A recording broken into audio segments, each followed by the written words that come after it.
LPG gas ಹೊಂದಿರುವ ಫಲಾನುಭವಿಗಳಿಗೆ eKYC ಕುರಿತು ಆಹಾರ ಇಲಾಖೆಯಿಂದ ಮಹತ್ವದ ಪ್ರಕಟಣೆಯೊಂದನ್ನು ಹೊರಡಿಸಿದೆ.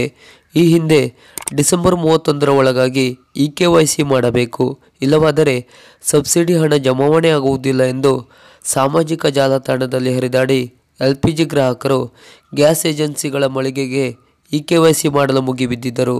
ನಂತರ ಸ್ಪಷ್ಟನೆ ನೀಡಿದ ಆಹಾರ ಇಲಾಖೆ ಯಾವುದೇ ದಿನಾಂಕದ ಗಡುವು ನೀಡಿಲ್ಲ ಎಂದು ಸ್ಪಷ್ಟೀಕರಣ ಕೊಟ್ಟಿತು. ಇದಾದ ನಂತರ ಗ್ರಾಹಕರು ನಿರಾಳವಾಗಿದ್ದರು. ಈಗ ಇನ್ನೊಂದು ಪ್ರಕಟಣೆ ಹೊರಡಿಸಿದ್ದು, ಇದರಲ್ಲೂ ಕೂಡ ಇಕೆವೈಸಿ ಮಾಡಲು ಯಾವುದೇ ಕೊನೆಯ ದಿನಾಂಕವನ್ನು ತಿಳಿಸಿಲ್ಲ. ಸಾರ್ವಜನಿಕರು ತಮ್ಮ ಬಿಡುವಿನ ಸಮಯದಲ್ಲಿ ಇಕೆವೈಸಿ ಮಾಡಬಹುದಾಗಿದೆ ಎಂದು ತಿಳಿಸಿದೆ. ಮತ್ತು ಇಕೆವೈಸಿ ಸಂಪೂರ್ಣ ಉಚಿತವಾಗಿದ್ದು, ಇದಕ್ಕಾಗಿ ಗ್ಯಾಸ್ ಏಜೆನ್ಸಿಗಳಿಗೆ ಹಣ ಸಂದಾಯ ಮಾಡಬೇಕಾಗಿಲ್ಲ ಎಂದು ಸ್ಪಷ್ಟನೆ ಕೂಡ ನೀಡಿದೆ.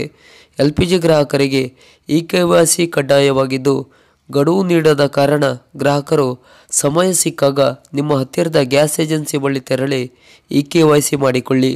ಈಗಾಗಲೇ ಇಕೆವೈಸಿ ಮಾಡಿದ ಫಲಾನುಭವಿಗಳು ಇಕೆವೈಸಿ ಆಗಿದೆಯೋ ಇಲ್ಲವೆಂದು ತಿಳಿಯಲು LPG eKYC status check link ಮೇಲೆ ಕ್ಲಿಕ್ ಮಾಡಿ ತಮ್ಮ ವಿವರ ನಮೂದಿಸುವುದರ ಮೂಲಕವೂ ಇಕೆವೈಸಿ ಚೆಕ್ ಮಾಡಬಹುದಾಗಿದೆ.